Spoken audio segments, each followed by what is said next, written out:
pemirsa Unhas TV, senang sekali saya Senin Putri Intan dapat kembali menjumpai Anda dalam Unhas Daily. Dalam beberapa menit ke depan, kami akan menyajikan berita-berita terpercaya hanya untuk Anda. Fakultas Hukum Universitas Hasanuddin melegalisasi program kreativitas mahasiswa sebagai salah satu syarat untuk bebas skripsi. Berikut liputan selengkapnya untuk Anda.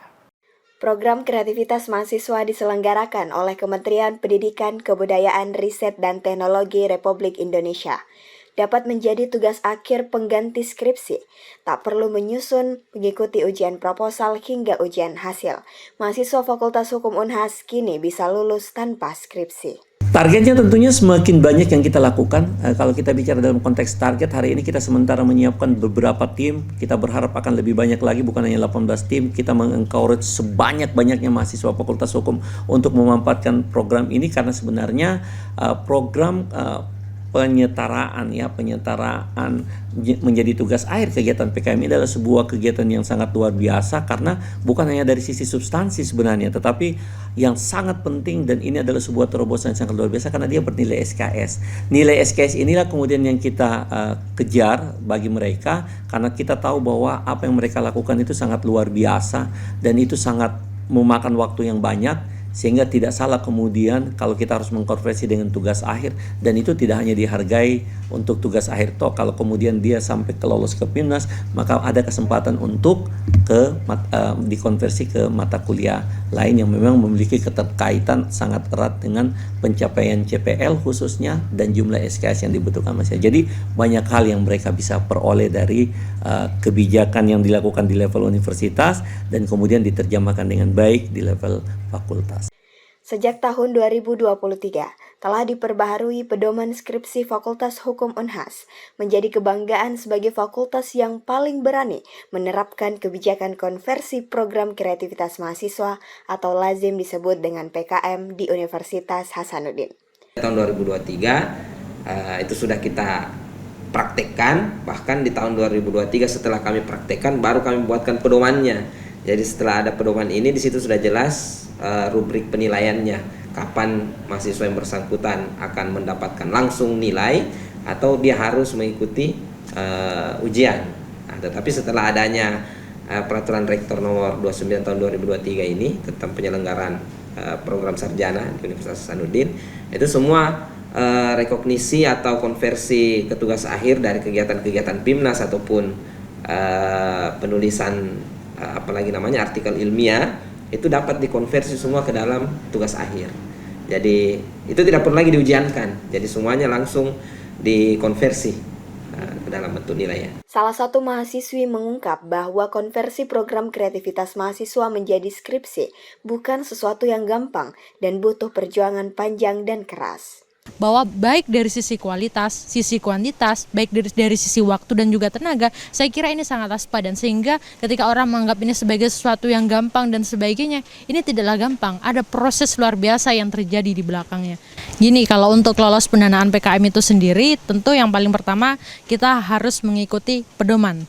Itu yang paling penting, pedoman PKM dari sisi administrasi dan sebagainya. Kenapa? Kapan kita salah terkait dari sisi administrasi, maka kita akan gugur di tahap pertama. Itu yang paling penting. Tips lolos pendanaan PKM turut dibagikan oleh Mukarromah. Pertama, harus jeli mengikuti pedoman agar lolos tahap administrasi. Kedua, substansi ide harus menarik karena akan disandingkan dengan seluruh universitas di Indonesia. Ketiga, kreativitas dan juga kekompakan tim. Aminah Rahma Ahmad, Andi Muhammad Syafrizal, Unhas TV. Universitas Hasanuddin menjadi kampus pertama di wilayah Indonesia Timur yang memiliki Sains Teknopark. Sayangnya, STP yang ada saat ini belum mencerminkan STP yang ideal. Hal ini diungkapkan oleh Wakil Rektor Bidang Kemitraan, Inovasi, Kewirausahaan, dan Bisnis Universitas Hasanuddin dalam rapat pembahasan Data Collection Survey untuk kerjasama JICA OSIGI dengan Unhas. Berikut liputan selengkapnya untuk Anda. Japan International Cooperation Agency atau JICA adalah badan kerjasama internasional Jepang yang didirikan pemerintah Jepang untuk meningkatkan kerjasama internasional untuk membantu pembangunan negara-negara berkembang termasuk Indonesia. Dalam kunjungan kali ini, JICA yang diwakili oleh OSCG melakukan rapat pembahasan Data Collection Survey bersama dengan pimpinan universitas yang diwakili oleh Wakil Rektor Bidang Kemitraan, Inovasi, Kewirausahaan, dan Bisnis, serta beberapa jajarannya. Rapat ini membahas tentang apa saja yang diperlukan Unhas ke depannya, termasuk data terkait jumlah mahasiswa, judul inovasi, serta jumlah produk yang dihasilkan oleh Unhas yang selama ini tidak bisa masuk di pasar. Pasalnya, sejak 2023 lalu, Unhas dan OSIGI telah menandatangani MOU yang meliputi kerjasama dalam bidang pengembangan sains teknopark, pemanfaatan sumber daya alam laut, usaha dalam bisnis energi terbarukan, dan kerjasama bisnis dalam bidang rekayasa dan konsultasi. OSIGI akan mendampingi Unhas dalam membuat desain kawasan sains teknopark yang rencananya akan dibantu oleh pihak JICA Jepang. Sehingga dengan adanya STP ini, maka seluruh produk yang dihasilkan di Unhas bisa langsung dikomersialisasikan di pasaran. Sehingga nantinya akan meningkatkan perekonomian dan jumlah entrepreneur yang dihasilkan oleh Unhas. Hari ini kita membicarakan lebih secara spesifik lagi rencana dari Universitas Hasanuddin untuk bekerja sama dengan JICA untuk pembangunan apa yang disebut dengan New STP, Science Technopark. Nah, kita rencana bekerja sama dengan JICA dan kemudian dalam hal ini JICA diwakili oleh konsultannya yaitu OCG namanya, Oriental Consultant Global. Nah, mereka ini sebelum nanti pembangunan fisiknya, mereka nanti akan melakukan data collection atau pengumpulan data supaya apa? Supaya pada saat pembangunan New STP nanti itu sudah lengkap semua tata kelolanya ya, kemudian juga apa saja yang diperlukan oleh Unhas dan lain sebagainya. Prof. Adi Maulana mengungkapkan bahwa STP ini penting karena di Indonesia sendiri baru ada 8 sains teknopark. Bahkan untuk di luar Jawa hanya ada di Unhas. Namun sayangnya STP di Unhas yang ada saat ini belum mencerminkan STP yang ideal.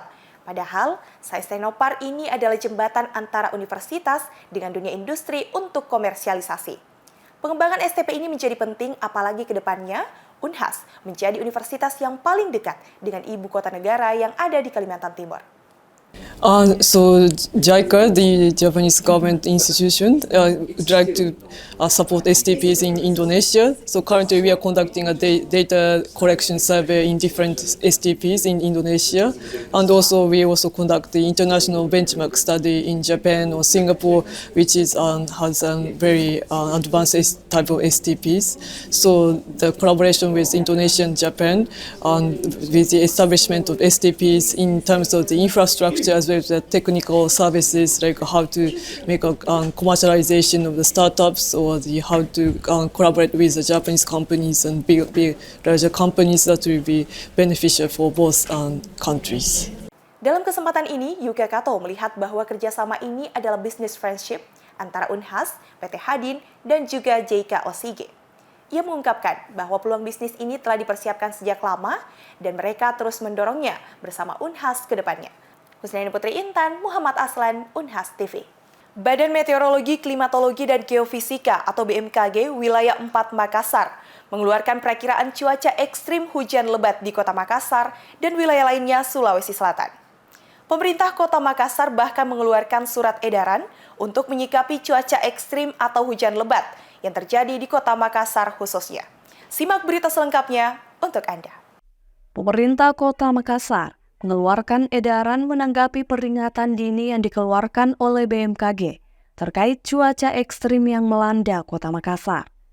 Dinas Pendidikan Kota Makassar, Sulawesi Selatan menetapkan siswa belajar daring untuk mengantisipasi cuaca ekstrim.